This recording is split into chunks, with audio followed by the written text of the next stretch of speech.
하나님 말씀 봅니다. 시편 107편 1절로 9절입니다. 시편 107편 1절로 9절 말씀 제가 읽어드립니다. 여호와께 감사하라. 그는 선하시며 그 인자하심이 영원하미로다. 여호와의 속량을 받은 자들은 이같이 말할지어다. 여호와께서 대적의 손에서 그들을 속량하사 동서 남북 각 지방에서부터 모으셨도다. 그들이 광야 사막길에서 방황하며 거주할 성읍을 찾지 못하고 줄이고 목이 말라 그들의 영혼이 그들 안에서 피곤하였도다. 이에 그들이 근심 중에 여호와께 부르짖음에 그들의 고통에서 건지시고 또 바른 길로 인도하사 거주할 성읍에 이르게 하셨도다. 여호와의 인자하심과 인생에게 행하신 기적으로 말미암아 그를 찬송할지로다. 그가 사모하는 영혼에게 만족을 주시며 줄인 영혼에게 좋은 곳으로 채워 주심이로다. 아멘. 오래전 제가 기억이 가물가물하네요. 영문학 공부할 때 T.S. 엘리엇의 지금도 어려운 시지만 그때도 다 캐치를 못하는 황무지라는 굉장히 긴 시입니다. 웨이스트랜드라고. 그 시의 첫 번째 이런 표현이 나와요. 사울은 잔인한 달이라고. 그 원문에 보면 가장 잔인한 달이라는 표현이 있습니다. 쉽게 얘기하면 사흘이면 겨울이 지나고 봄이 와야 되잖아요. 그리고 봄에 꽃이 피어야 되는데 이거 뒤죽박죽되니까 너무너무 우리를 잔인해. 꽃도 우리를 잔인하게 한다. 하늘을 원망하고 바람도 차고 그래서 파피꽃 구경도 자꾸 연장이 되고 사월은 잔인한 달. 그러나 여전히 그 잔인한 달 속에서도 사울은 봄의 기운이 있으면서 생명으로 뿜어나는 그런 달이라고 시인은 고백하고 있습니다. 이게 바로 은혜의 고백이에요. 겨울이 가야 되는데 겨울이 여전히 머물러 있다고 탓하는 게 아니라 겨울 더 있게 하심을 감사하고 은혜로 받는 것. 봄이 되는데 봄이 안 와서 꽃이 안 피는 것도 이것도 감사해요. 파피꽃 안 피는 것도 또 하나의 은혜란 말입니다. 은혜란 그래서 여러분 모든 걸 은혜로 고백하는 사람은 부활의 능력이 거기 있고요. 은혜란 말이 능력이란 뜻이거든요. 원어의 의미를 보면. 그래서 여기 은혜라는 의미를 가진 손자, 손녀의 이름을 은혜로 지은 분들이 꽤 있어요. 케라나 카리스나 다 같은 말입니다. 은혜입니다. 참 귀한 이름이죠. 파워가 되는 거예요. 오늘 우리가 방금 이제 찬양 불렀잖아요. 야곱이 잠깨 일어난 후 돌단을 쌓은 것. 야곱이 그때 뭐라고 고백하냐면 형과 아버지 눈을 피해 도망가면서 혈혈 단신으로 광야를 지나면서 아무것도 없을 때 그냥 너무 피곤하니까 죽지 않으면 이제 사는 건데 살아 거의 반쯤 와서 형이 못 쫓아올 거 아니겠습니까? 그래서 그 황량한 들판에서 그냥 잠이 들은 거예요. 잠이 들었는데 그때 하나님을 꿈속에서 만났어. 그때 야곱의 사다리가 왔다 갔다 하는 게 바로 그 장면이에요. 그때 야곱이 놀라운 고백합니다. 하나님 여기에도 계셨군요. 이 말이에요. 어떤 인생의 고난과 역경이 오더라도 은혜로 소화시키면 하나님 여기에 계셨네라는 기가 막힌 우리의 응답과 하나님의 손길을 경험할 수 있다 이 말씀입니다. 한 주간 힘든 이민자의 삶을 살다 갈까 오신 분, 오늘 이 자리가 은혜의 충만한 자리, 부활 능력이 또 새롭게 우리를 펌프질하는 은혜가 넘치길 축복합니다. 지난 목요일 LA 윌셔 컨트리 클럽에서 LPGA 골프 대회가 있었습니다. 열렸죠. 호주교포 한인 2세인 그레이스 킴과 대한민국 많은 그 낭자들이라죠. 여자 골퍼들이 대거 참석을 했는데 그 뉴스를 듣고 골프를 전혀 모르는 제가 이번 대회에 좀 관심을 갖게 됐다는 말입니다. 인터넷 통해 대회 토막 뉴스를 들으니까 대회 셋째 날인 어저께 컷오프 탈락 위기에 있던 한국 임진희 선수가 아주 선두그룹으로 딱 들어선 거예요. 오늘 대회 마지막 날인데 예배 중이라 볼 수도 없고 늘 수도 없고 결과가 궁금해집니다. 골프 문외 아닌 저희지만 제 나름대로 골프 시합을 보는 관전 포인트가 있습니다. 어떻게 보느냐? 하나님의 은혜의 눈으로 골프를 보고 관전합니다. 골프의 홀이 총 몇 홀이죠? 18번 홀입니다. 그러면 그러니까 17번 실패해도 또 한 번의 기회를 주거든요. 근데 성경은 이 골프의 18홀보다도 더 많은 기회를 인생에게 준다고 하나님의 말씀을 통해 분명히 우리에게 약속하셨습니다. 그리고 대표적인 예가 바로 이스라엘의 왕들에 대한 얘기를 담아오는 책인데 구약성 열왕기 상하 2권, 역대기 상하 2권입니다. 그중에 열왕기 상은 우리가 지금 새벽 예배 때마다 묵상해 나가고 있죠. 토요일마다. 아시들 이스라엘은 원래 왕정 국가가 아니었습니다. 하나님이 바로 저들의 왕이었기 때문에 그렇습니다. 왕이 필요 없는 거죠. 하나님은 왕이신데. 그런데 자신의 주변 국가들이 왕정 정치 보니까 괜히 부러웠던 모양이에요. 그래서 장로들이 사무엘에게 와서 우리도 이웃 나라처럼 왕 좀 갖게 해달라고 사정을 했어요. 사무엘이 속상해서 하나님께 추청을 드리니까 그냥 원하는 대로 해줘라. 그렇게 말씀하셨어요. 그때 하나님이 이렇게 당부를 하셨거든요. 백성들이 너에게 한 말을 다 들어줘라. 그들은 너를 버린 것이 아니라 나를 버려 더 이상 내가 그들의 왕이 되는 걸 원치 않고 있다라고 아주 가슴 아픈 말씀하셨어요. 왕을 달라고 때를 쓰는 이스라엘 백성들의 속마음에 대해 하나님은 정확하게 시작하신 거예요. 하나님을 버려 더 이상 왕으로 삼지 않겠다는 당돌한 인간 결정을 내린 것입니다. 하나님이 그럼에도 불구하고 양보하셨습니다. 그래 내가 뒷전에 물러날게. 너희들이 다 해먹어. 이런 거죠. 쉽게 얘기하면. 그리고 이스라엘 민족을 다스릴 왕들을 세워주셨습니다. 그러나 이스라엘 왕정 제도는요. 우리 성경의 왕들의 이야기는 있어서는 안 되는 이야기를 우리가 읽고 있는 겁니다. 가지 말아길 간 사람들의 이야기를 보고 있으면 때로는 시간 낭비일 수가 있어요. 넘어가면 되는데 첫 단추부터 잘못 끼워진 역사입니다. 그래 초대왕 사울, 2대왕 다윗, 그리고 다윗의 아들인 솔로몬 3대까지는 잘 갔어요. 그러다 솔로몬이 죽은 후에 나라가 남쪽 유다로 북쪽 이스라엘로 두 동강이 나버립니다. 세월이 흐릅니다. 북쪽 이스라엘은 당시 아시리아 제국에 BC 720여 년에 멸망합니다. 사마리아 수도를 약 200여 년 존속해오다가 멸망하죠.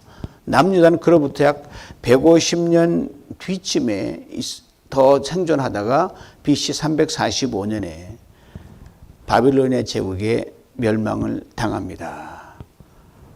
이처럼 양쪽에 다 멸망하는 사이에서 이 이스라엘 왕들이 세워지고 허물어진 숫자가 총 몇 명이냐면요.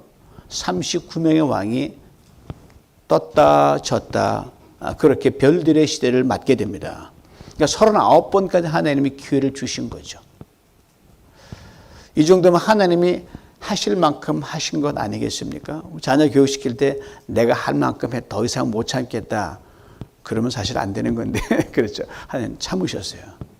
그럼에도 하나님께서 남유다 왕국을 하나님 은혜로 바빌로니아 제국에서 포로로 잡혀간 70년 만에 자기 자리를 돌이켜 오게 하십니다. 그리고 북이스라엘 왕국도 다 흩어진 게 아니라 없어진 게 아니라 뿔뿔이 흩어졌다가 나름대로 주섬주섬 거국적으로 돌아온 게 아니라 돌아오게 만듭니다. 이에 대해 오늘 본문 3절 이렇게 얘기를 합니다. 동서남북 사방에서 불러 모으셨다라고 되어 있어요. 동서남북 사방이라고 그랬어요. 바빌론의 통치하에서 이스라엘 백성들이 뿔뿔이 흩어져 있었던 광범위한 지역을 말하고요. 북이스라엘 흩어진 것도 다 말합니다. 여기서 소위 말하는 유대인들의 흩어져 사는 유대 디아스포라 역사 그게 최초 시작입니다. 그러면 바빌로니아 지역의 페르시아의 강대국 넘어갑니다. 강한 지역 바빌로니아에서 더 강한 지역 넘어가니까 이제는 이스라엘 유다 면적이 돌아올 가능성이 전혀 없는 겁니다. 쫄딱 망한 거예요. 가능성 없는 거예요. 근데 불러 모으셨다고 한 거예요. 실제 불러 모으셨어요. 제국이 바뀌는 급변하는 국제 정세 속에서 자력으로 포로 생활을 벗어난다는 건 불가능했습니다. 근데 페르시아의 고레스 왕이라는 사람이 어쩐 일인지 갑자기 어느 날 칙령을 발표합니다. 명을 발표하는데 그게 구약성경 에스라 1장 1절 4절인데 새 번역으로 읽어드리겠습니다. 하늘의 주 하나님이 나에게 이 땅에 있는 모든 나라를 주셔서 다스리게 하셨다. 또 유다에 있는 예루살렘에 그의 성전을 지으라고 명하셨다. 이 나라 사람 가운데서 하나님을 섬기는 모든 사람은 유다에 있는 예루살렘으로 올라가서 그곳에 계신 하나님 곧 주 이스라엘 하나님 성전을 지어라. 그 백성에게 하나님이 함께 계시기를 빈다. 잡혀온 하나님의 백성 가운데서 누구든지 귀국할 때에 도움이 필요한 사람이 있으면 그 이웃에 사는 사람은 그를 도와줘라. 은과 금과 세관과 가축을 두고 예루살렘에 세울 하나님의 성전에 바칠 자원예물도 들려서 보내도록 하라. 어떻게 이런 일이 가능합니까? 남의 집 종살이에서 풀려나가지고 자유를 만끽한 해방된 것만 해도 감지덕지인데 이 왕이 세간살이 챙겨줘라, 금 챙겨줘라, 가축 딸려보내라, 정착할 자원 자금 줘라, 그리고 하나님께 헌금만 챙겨라고 했어요. 하나님이 그리하신 겁니다. 하나님의 은혜가 아니었다면 결코 가능할 수가 없었습니다. 그리고 오늘 본문이 들어있는 시편 107편 마지막은요, 이렇게 끝을 맺습니다. 지혜 있는 자들은 이러한 일들을 지켜보고 여호와의 인자하심을 깨달으리로다. 인자, 은혜란 말입니다. 바로 은혜에 대한 감사, 은혜에 대한 찬양은 아무나 할 수 있는 것이 아니라 은혜를 진정 은혜로 깨달은 사람, 지혜 있는 사람이 할 수 있다고 오늘 본문은 이야기합니다. 그래서 오늘 107편은 붙여진 그 시편의 제목이 있어요. 별칭이 있어요. 지혜의 시편이라고 불리웁니다. 여러분 이제 5월부터 시편과 자문 통독가 나가실 텐데 107편 자세히 읽어보시기 바랍니다. 그렇다면 이스라엘 백성들이 하나님으로부터 받은 은혜, 이게 무엇이었을까요? 크게 네 가지로 오늘 본문 우리에게 일러줍니다. 첫째로 시원케 하시는 하나님입니다. God is refresher예요. 둘째로 하나님은 건지시는 하나님입니다. God is liberator예요. 셋째로 하나님은 고치시는 하나님입니다. God is healer. 넷째는 끝까지 간섭하시고 섭리하시는 하나님입니다. God is controller. 하나님께서 이처럼 은혜를 내려주신 상황 오늘 보면 이렇게 증거합니다. 6절 말씀이에요. 이에 그들이 근심 중에 여호와께 부르짖으며 그들의 고통에서 건지시고, 세 가지를 말합니다. 이해라고 했어요. 사람은 다 오늘 이렇게 되는 것이 원인이 있거든요. 즉 불순종하여 하나님 당신 싫어, 당신 왕 안 모실까, 그러고 불순종 돌아갔던 모든 시절을 다 압축해서 이해라 그럽니다. 그 다음은 그들이 근심 중에 하나님께 부르짖었다고 했습니다. 하나님 떠난 시간은 고통입니다. 편안할 것 같죠? 천만의 말씀입니다. 예수님은 우리도 결코 편치 않습니다. 멀어지면 괴롭습니다. 세상의 근심과 걱정이 나를 내려누릅니다. 이것을 벗어나는 하나님께 가까이 가는 길을 쓰고 하나님께 가까이 있는 밖에 없어요.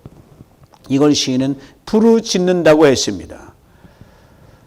가만히 보면 그냥 코너에 몰려도 안 부르짖는 사람이 있어요. 그렇게 하는 게 씨름해봤자 내 힘만 빠집니다. 부르짖을 땐 반드시 부르짖어야 됩니다.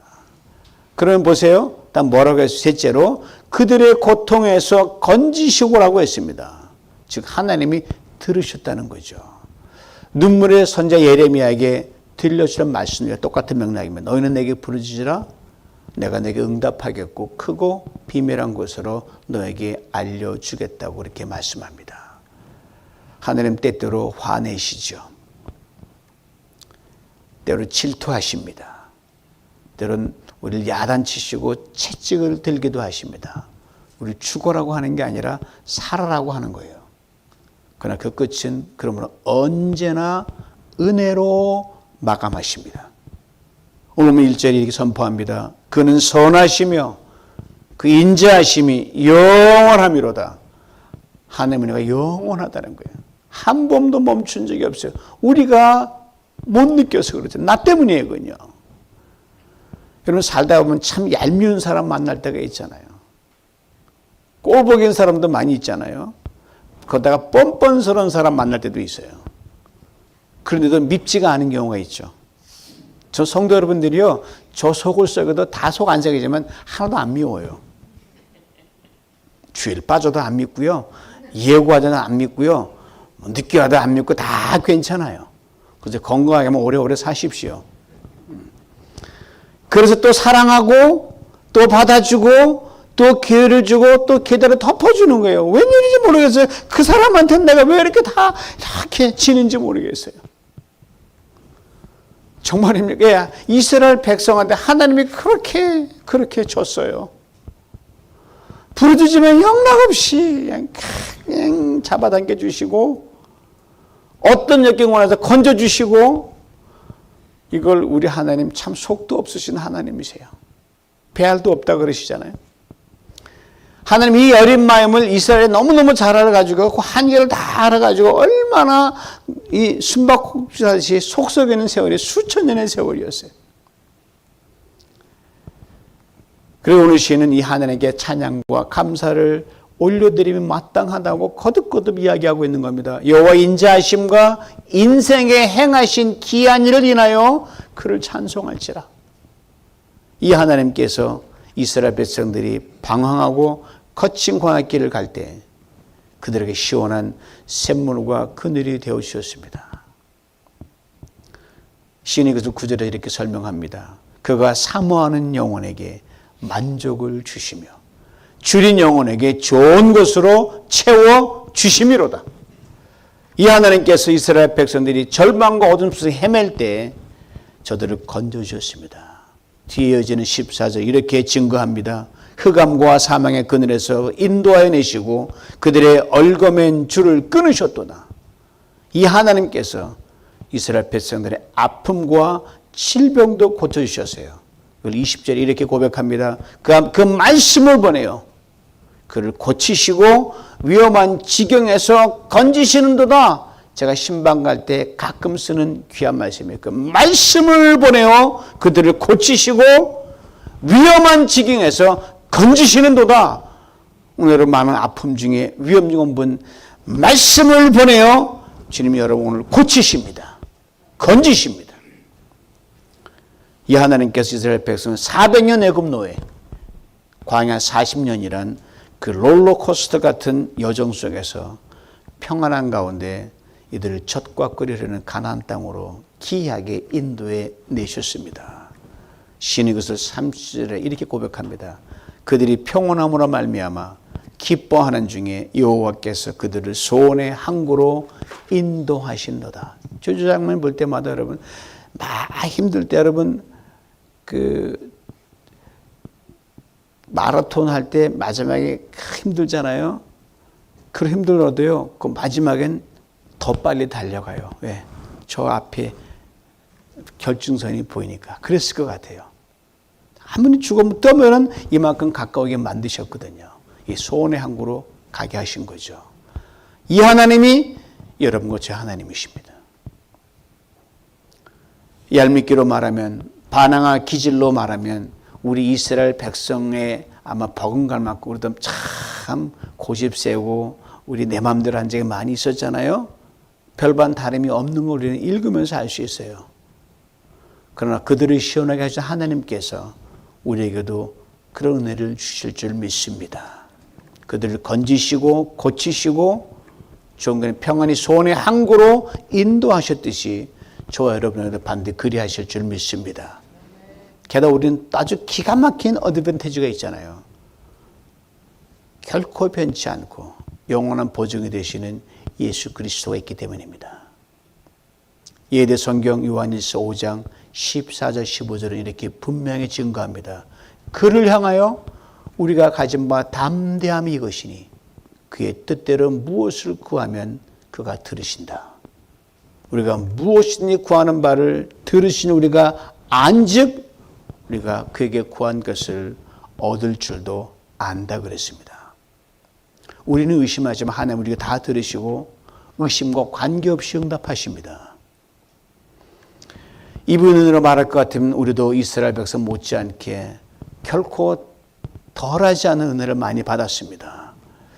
하나님께 대해 그 많은 세월 동안 수도 없이 하나님의 마음을 아프게 했던 우리의 흑역사도 다 있습니다. 목사인 저가 하나님만 잘 믿었겠어도 뒤돌아보면 구불구불 별길 다 걸어왔거든요. 이 지나간 역사를 보면서 시는 오직 이 하나의 고백입니다. 여호와의 인자하심과 인생에 행하신 기이한 일을 인하여 그를 찬송할지어다. 그리고 이제는 지혜 있는 자가 되어 하나님의 인자하심이 얼마나 크고 그네가 얼마나 깊은지를 깨닫는 자가 되라고 오늘 본문을 통해 분명히 우리에게 일깨워줍니다. 지혜 있는 자들은 이 일에 주의하고 여호와의 인자하심을 깊이 깊이 생각하라. 우리 또한 은혜를 크게 입은 자로 시인과 동일한 고백을 해야 마땅하지 않겠습니까? 여호와의 인자하심과 인생에 행하신 기이한 일을 인하여 그를 찬송할지다. 여기 제 이름을 넣어서 이렇게 제가 한번 해볼게요. 여호와의 인자하심과 병준이에게 행하신 일을 인하여 그를 찬송할지다. 여기 여러분 이름을 넣어서 한번 해보세요. 해볼까요? 여호와의 인자하심과 이름 넣으시고 내수기에게 행하신 일을 인하여 그를 찬송할지로다. 아멘. 저도 아멘입니다. 지금까지 살아오시면 여러분 각자의 인생에 하나님께 행하신 기이한 일을 곰곰이 생각해 보면 셀 수 없이 많은 것입니다.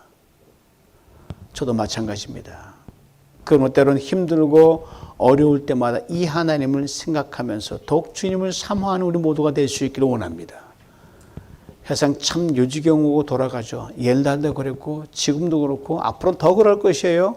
인생이 실타래 처럼 얽히고 헐켜도 이 하나님을 생각하면서 더욱 주님으로 목말라 할 수 있게 원합니다. 방금 했던 그 고백과 함께 말입니다. 하나님 그 고백 반드시 들으실 것입니다. 또 한 번의 기이한 일을 여러분과 제 인생에 행하실 것입니다. 그렇게 평생 하실 것입니다.